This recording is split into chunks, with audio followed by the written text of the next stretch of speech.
From popularizing the phrase period to influencing a generation of women to act up and let men trick on them, the City Girls were on top of the world at one point. Now it'll never be the same. Forget the old days. And when JT dropped that line on her newest single, Sideways, it felt like the beginning of the end for the City Girls. From JT announcing her first solo tour and making waves in the fashion scene, to Young Miami dropping singles of her own, doing closet sales, and going back to club hostings, it's clear that the City Girls are no more and things really won't ever be the same. Let's get into the fall off of the City Girls. But first, hey hi, what's Zan with it, I'm C, and I do rap and pop culture commentary. If you're into that, subscribe and hit the like button. In order for us to see where the City Girls are now, we need to take it back a little bit to their humble beginnings in Miami, Florida.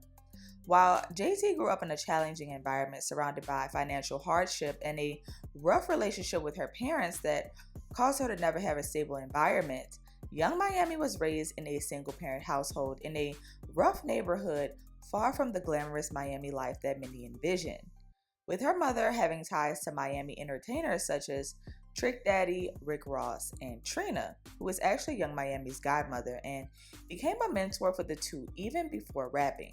From friending each other on MySpace to hopping in teen clubs until 2 a.m. in the morning, the City Girls grew up as sisters more than friends, and while they were both surrounded by music, they never envisioned taking rap so seriously.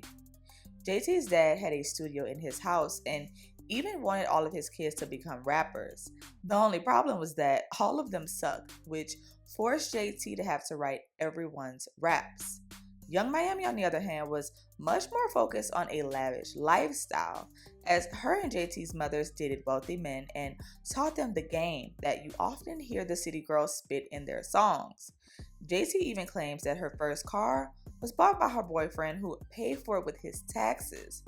After teaching him how to do his taxes, he copped her some wheels with his return. Now, that's taking finessing to a whole new level. Although the City Girls were all about getting money out these dudes, they had their own hustles as well, with Caresha selling clothes on her online boutique as an Instagram influencer, and JT working at Burger King, Whole Foods, and even a calling center.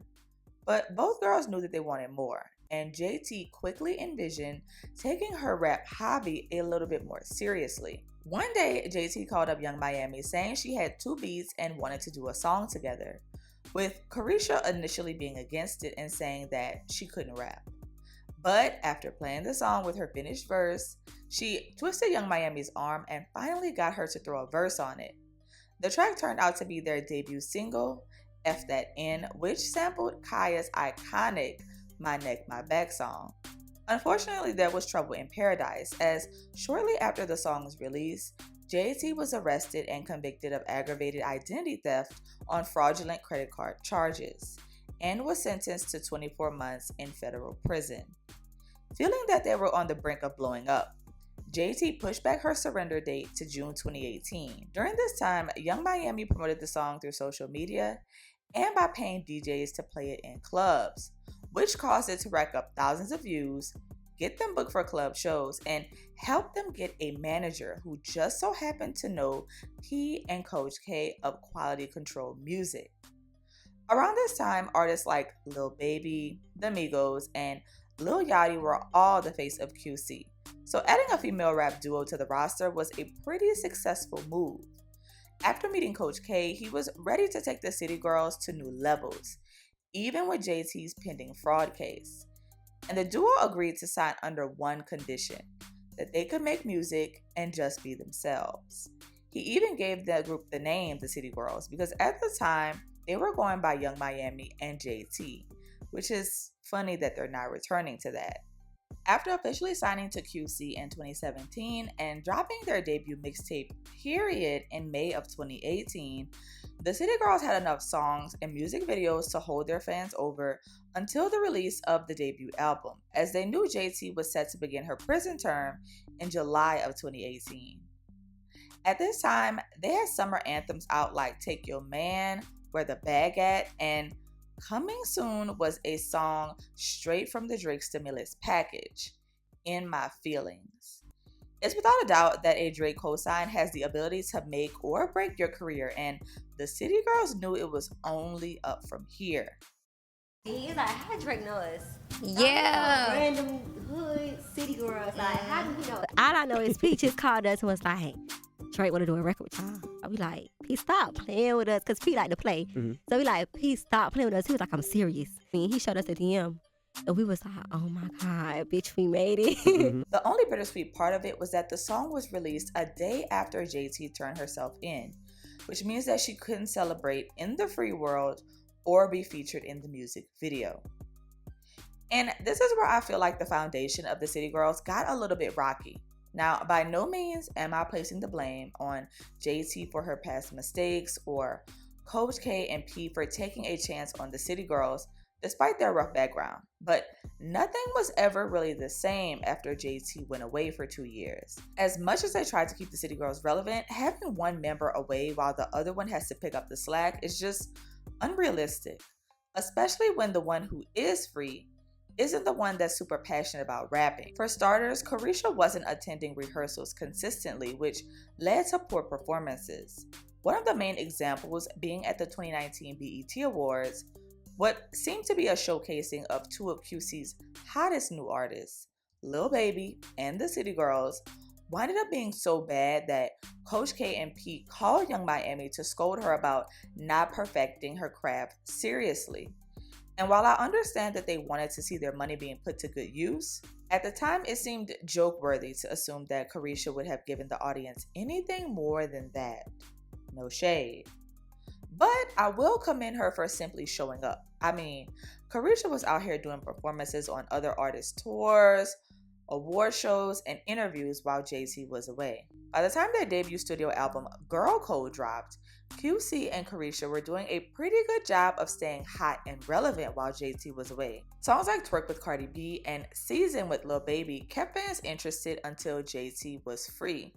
That is until Young Miami managed to get pregnant with her second child by record producer Southside.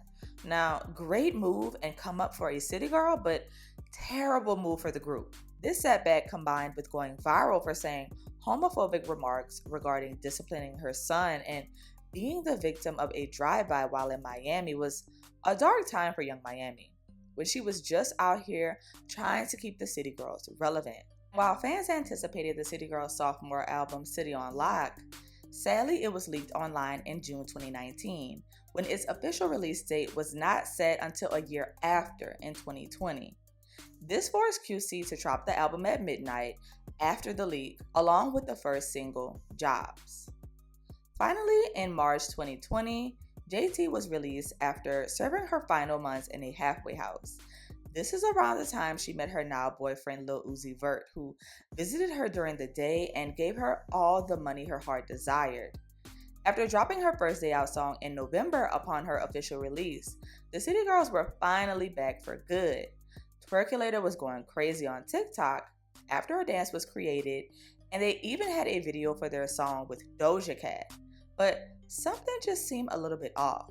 It's like JT's time away wedged distance between the two.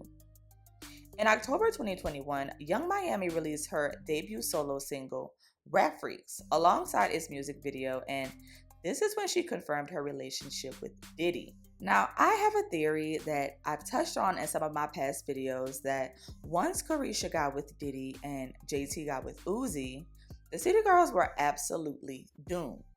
We have to remember that these two are all about the extravagant lifestyles and men who can give that to them, which there is nothing wrong with that. But when you replace having to rap and make music, do shows and all of that for money with having to keep a man fed and fulfilled for your needs to be met, I assure you that you're taking the easier way out.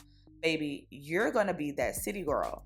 After these two got booed up, there was silence on the music scene from them as a duo, with the exception of a few non-album singles and features like Top Notch with Fivio Foreign, Good Love with Usher, and Act Bad with Diddy and Fabulous.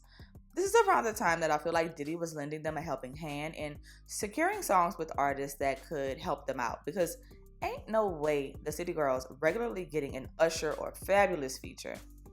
However, JT did manage to be featured on songs like Summer Walker's X for a Reason and the Queen mix of Nicki Minaj's Super Freaky Girl, as well as dropping her second solo single, No Bars, and most recently, Sideways. Caresha moved on to her podcast, Caresha Please, which is a lane that I would have personally stuck to after hearing her 50-50 freestyle and the whole Yams era that has managed to confuse fans.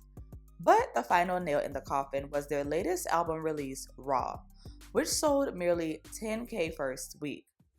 Now, I can commend that they kept it real about fumbling the bag. At least JT did. During their interview on The Breakfast Club, she said, "It's tough times. You get what you put in this shit. And I feel like collectively, we didn't do what we had to do to promote the album. But if you don't go hard with promoting your shit and putting it in people's face, it's like, of course it's going to miss people." JT even blamed their timing and poor management on the low sales. But to me, it seems like they just missed the mark and truthfully don't know their fans or what they want. Because even this interview happened a week after the album dropped. Now we can also take their fan base into account because I'm not sure if y'all remember, but JT used to be absolutely awful to her fans on Twitter. I mean, cussing them out, calling them ugly. If she didn't agree with what a person said about her or her music, it was on. And the same could go for Caresha. She had a few moments online and even one in public with her getting crazy on a fan in the airport for calling her by her real name, Caresha, instead of Young Miami. Just for her to, come out with a show called Caresha Please. Now, the point I'm trying to make is that you need to be mindful of your fan base and the way that you treat them because everyone is not just going to worship you. If you disrespect people who spend their time and money supporting you, and in this case, with the City Girls, you don't even bother to be consistent with music, you're going to lose fans. You can't be out here dropping whack music and then fist fighting your fans in the comments, but then try to hurry up and be nice, expecting them to stream your music. And I can see that both JT and Young Miami have gotten much better with social media. I mean, JT's tweets be so nice these days, it's giving there's a social media intern or a PR person behind that Twitter, because ain't no way. But it seems much too late for the damage control now because they're both clearly solo and everyone is dragging them for these solo career choices. Now, Caresha could have done her big one if she still had Caresha Please, along with the merchandise like Risha Roulette and her new reality TV show out. Add that with some consistent singles in the Yams era and, she could be popping. But her career is unfortunately suffering because of the controversy surrounding Diddy. I mean, even her cousin is accused of doing things in one of the newest lawsuits. Her reality TV show is on pause because they had to post so many scenes involving Diddy, as BET wants nothing to do with him. And the show is going to be aired on BET. Diddy has also had to step away from being a chairman for Revolt TV, and since that is where Caresha Please was aired, that's on pause.